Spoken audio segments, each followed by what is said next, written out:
Alcaraz broke the internet when he got a buzz cut ahead of his US Open opening round match. I'll read through all the funny tweets, talk Venus Williams' legendary loss to Karolina Muchova, and discuss Madison Keys and Victoria Mboko's upset defeats. What's good? My name is Christian Bassnight, and welcome to Christian's Court, where I cover tennis from all angles. If you haven't yet already, make sure you subscribe and click the notification bell so you're notified whenever I post my Day 3 US Open recap as well. Two-time champion and living legend Venus Williams gave a valiant effort in her 6-3, 2-6, 6-1 defeat to 11th seed Karolina Muchova. Being honest, I was running low on sleep and I went to bed, or at least took a nap, like right at the start of Venus's match, because I was expecting a Greet Men in 2023 type of result, and I didn't want to see my queen go down like that. But I was so shocked when I woke up from the nap and saw that Venus was up a break in the second set, 3-1.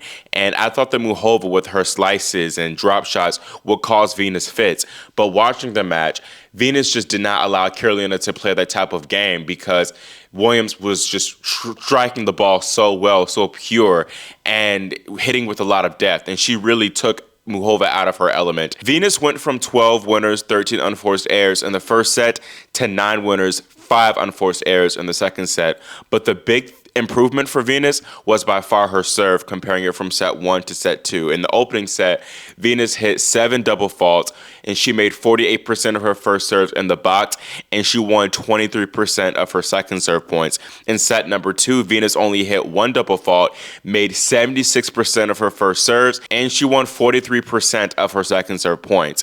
In the third set, Venus's first serve percentage dipped back down to 50%, but her return game also let her down badly. In the end, Muchova, while she was low on match reps and kind of confidence herself, was just too solid in the end, and youth prevailed. Even though she lost, of course, I think this was an exceptional match from Venus. I was shocked, again, at how well she was hitting the ball, and it was really vintage Venus at some parts, the way that she was hitting those swinging volleys. And at one point that she hit a 92 mile per hour screaming forehand winner, that'll be ingrained in my mind for a long time. This was an incredible effort. Of course, we could all mention Venus and her age and her being 45 years old, but that aside, she's only played 3 singles matches in the past year and a half, at least before this one.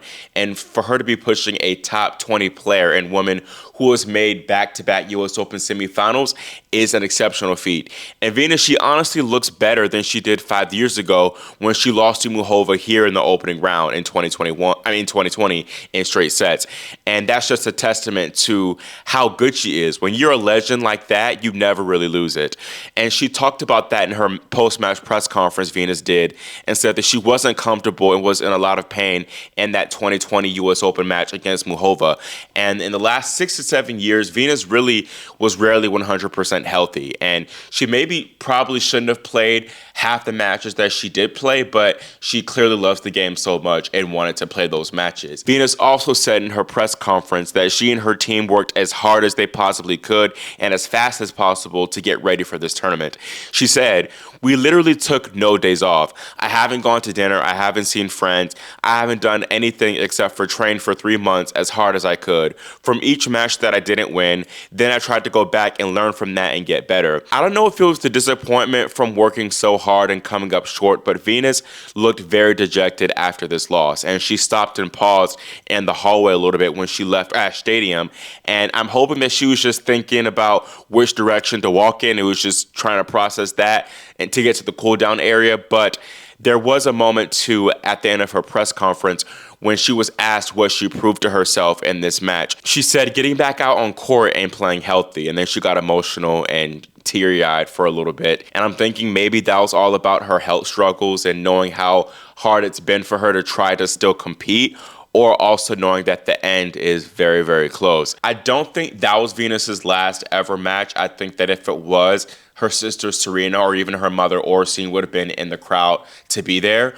But we probably will not see Venus for a while, as she said that she will not be playing any more tournaments for the rest of the year probably, or she likely will not be competing in the Australian Open. Venus says she's not sure that she's willing to travel as far or that far in this stage of her career, and that's totally understandable because Venus, again, she's 45 years old and she's looking to settle down and get married soon too. Hopefully we will see her back at Indian Wells, and I think that this summer has definitely changed my tune about Venus still competing. It wasn't really for me, it wasn't about her taking up wild card spots. I always knew that she deserved them, being a legend of the sport, but I just really didn't want her to hurt herself or also have another embarrassing type of meaning loss, but she more than enough proved herself this summer, so props to you, Venus. You really were an inspiration this summer. Now, on the topic of retirement, we had two women retire from the sport on day 2. First, two-time slam champion and former world number 2 Petra Kvitova bowed out from the sport when she fell to Deanne Perry 6-1, 6-love.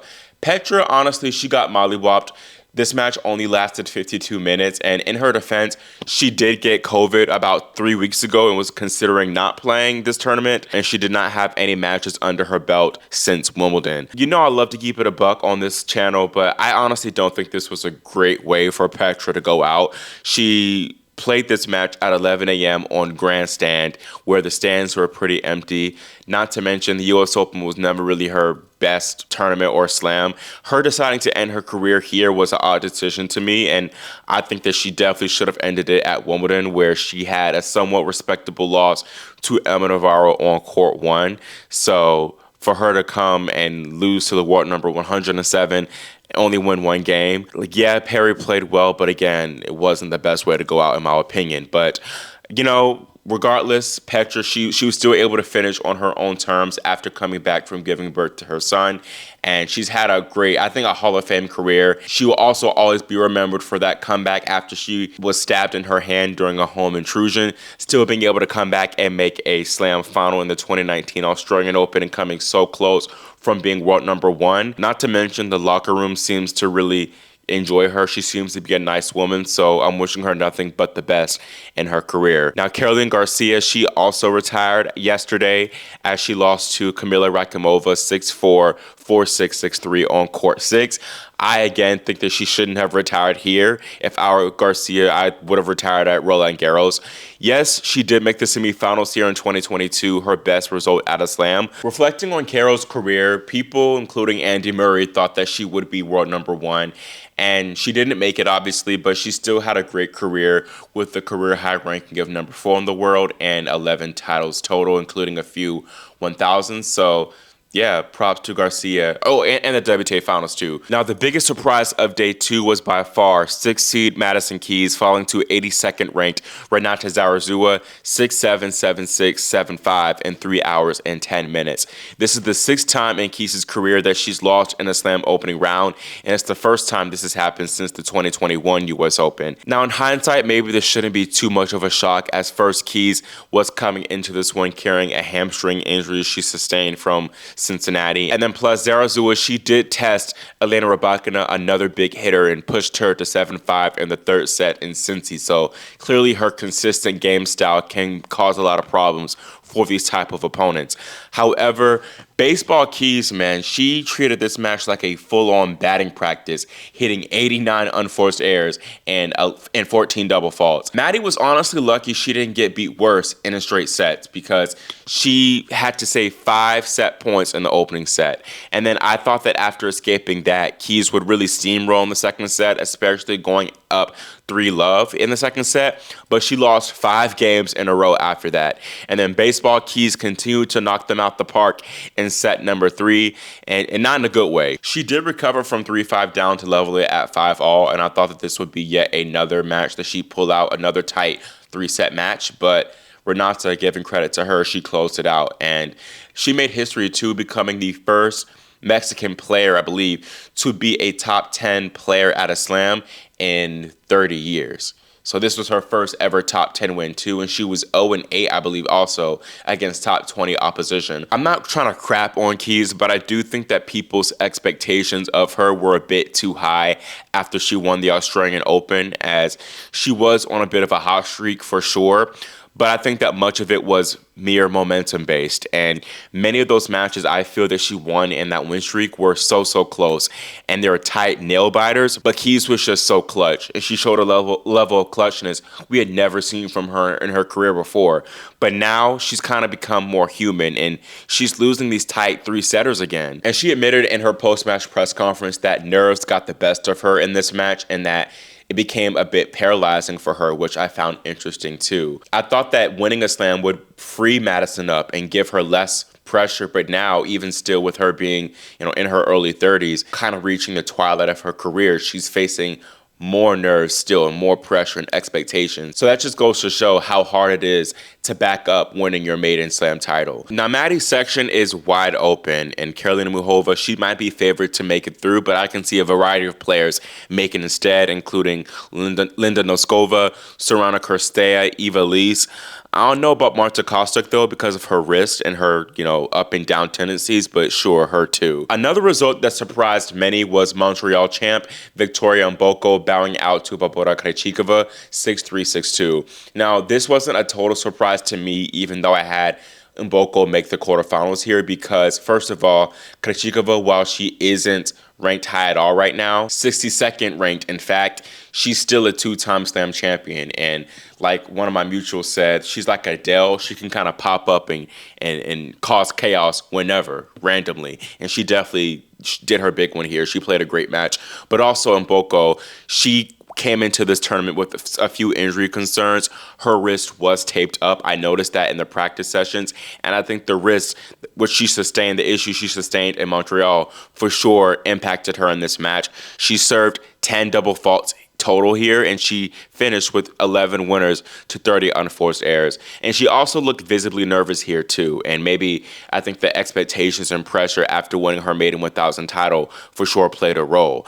I think that Victoria will be back and better in New York, and I just hope that she will be fully 100% healthy for the Asian swing and can finish this year strong, because she does seem to be a little bit injury prone, so hopefully this wrist issue isn't as serious as we might think. Now, there's another upset that went pretty much under the radar, and that was 12th seed Elina Svitolina, who was dominated by Anna Bondar 6-2, 6-4.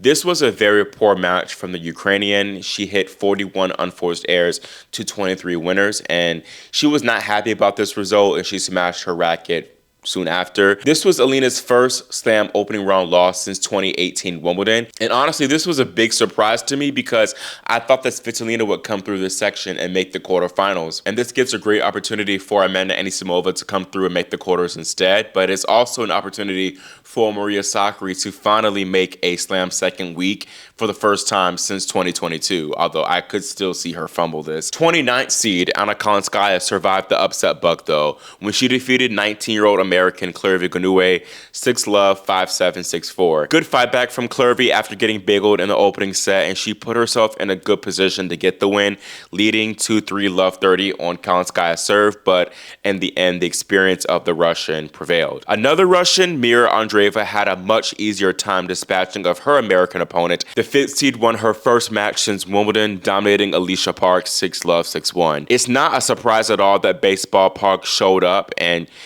Alicia doesn't really play well immediately after having a strong tournament. She tends to struggle for a few tournaments after having a good result, so not surprised. Also, the altitude change from Monterrey, where she made the semifinals, transitioning to now here, I'm sure wasn't easy for her either. Just a very buttoned up and clean performance from Mira. She finished with 14 winners to 7 unforced errors, whereas Alicia, she finished with 5 winners to 21 unforced errors. Elena Rybakina also dominated her American opponent. She defeated 16-year-old Julieta Pareja 6-3, 6-love in just over an hour. Iva Jovic and Taylor Townsend, they both earned wins for the Stars and Stripes, defeating Alexandra Sasnovich and Antonia Ruzic in straight sets. Now, looking over at the men's side, Coleman Wong continued the trend from day one of making history for one's country, as the 21-year-old defeated Alexander Kovacevic in straight sets to become the first man from Hong Kong in the Open era to win a Slam singles main draw match. Wong, ranked 173rd in the world, had to qualify here for the main draw,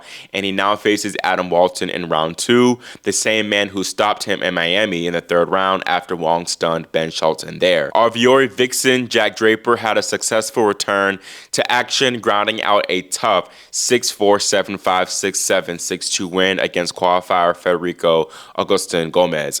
Draper now gets Zizou Bergs in the 2nd round, and he could get the winner of Diallo Munar in the 3rd round, which would be pretty tricky for the lefty Brit. It was overall a pretty straightforward day of play for the men. Casper Ruud and Holger Rune both won in straight sets, and Rune, he scored his first U.S. Open win since 2022. He defeated Botic van de Zandschulp in straight sets, so a great win for him. I know Carlos Alcaraz will be very happy about that. Francis Tiafoe, a possible 3rd round opponent for Rune, got revenge over Yoshihito Nishioka in straight sets after Big Foe fell to the Japanese men in their 2 previous meetings. Newly 19-year-old Joao Fonseca got his maiden U.S. Open main draw match win, defeating Niemir Kecmanovic 7-6, 7-6, 6-3. I'm calling for Joao to pull off the upset over 21st seed Tomas Mahac in the 2nd round. Again, a pretty straightforward day of play. Flavio Cavoli, he was pushed to 5 sets, but no real upsets. 22nd seed Ugo Humbert and 28th seed Alex Michelsen both lost, but those aren't really big upsets.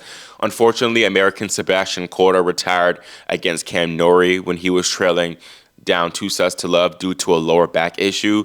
I really feel for him because he's so talented, but his body just seems to always betray him. Now, last but not least, 2nd seed and 2022 champion Carlos Alcaraz got a solid 6-4, 7-5, 6-4 win against Riley Opelka, but the main topic of discussion was his hair. Carlitos put people into an absolute frenzy when he stepped on the practice court with a buzzed bald look ahead of his opening round match, and the reactions online were crazy. One person compared Carlos to 2000's David Beckham and referenced the meme, when an ugly stranger calls you twin. No B. This one was funny too. They imagined what it was like for Carlos and his agent Albert Molina to bond over their baldness. Another person said, did you know Carlos Alcaraz decided to get this haircut for the US Open in honor of his childhood idol Adrian Manarino? What a gesture. One of my mutuals, Cass, said, me gluing Carlos's cap to his bald head before his round 1 US Open match. Another one of my mutuals, Franco, said, someone give Alcaraz one of Deanna Schneider's bandanas, and then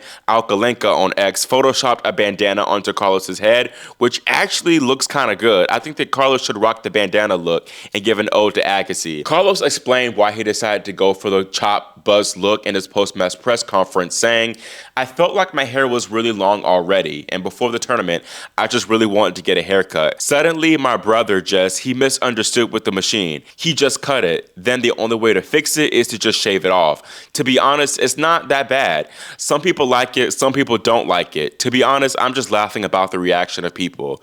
Carlos also said it was funny to see himself on the big screen with the super white head. Francis Tiafoe roasted Alcaraz before his match and said that the look was terrible, but honestly, I'm not hating on it. I think that Carlos's hair, it grows back fast anyways, so give it a couple of days and I think it'll look a lot better. I think it's crazy, by the way, that so many people are fascinated about Carlos and whatever he does with his hair. It's like whenever Victor Barber gives him a edgy haircut or a fade, people lose their absolute minds, and I feel like it's kind of similar to Naomi or Coco whenever they bring out an edgy outfit. It's really funny. But speaking of the fits, I think that Carlos's fit looked really nice as well. That fit is definitely making my best dress video when I make my best and worst dress fashion video for the US Open this year. Looking ahead to the day 3 order of play, I think that we'll have a very quick day session on Arthur Ashe with Iga Swiatek and Jannik Sinner headlining play over there. In the night session, Coco Gauff will make her return. She faces off against Ayla Tomljanovic, and then you have Alexander Zverev rounding out action over there. On Louis Armstrong, maybe my most anticipated match of the day, opens play with Lorenzo Musetti and Giovanni Impetri Pedicard facing off. Then Amanda Anisimova follows, and then Naomi Osaka will open the night session on Louis Armstrong, followed by Tommy Paul and Elmer Moeller. That's all I have for my Day 2 US Open recap, and let me know your thoughts on the Alcaraz buzz cut and whether or not you're a fan or if you just absolutely can't get behind it. Also, give your thoughts on Venus's match and if you think that this was indeed it for the two-time champion. Again, make sure you subscribe and click the notification bell so you're notified whenever I post my Day 3 recap video. Thank you all so much for watching and for your support, and I'll see you all next time here on Christian's Court.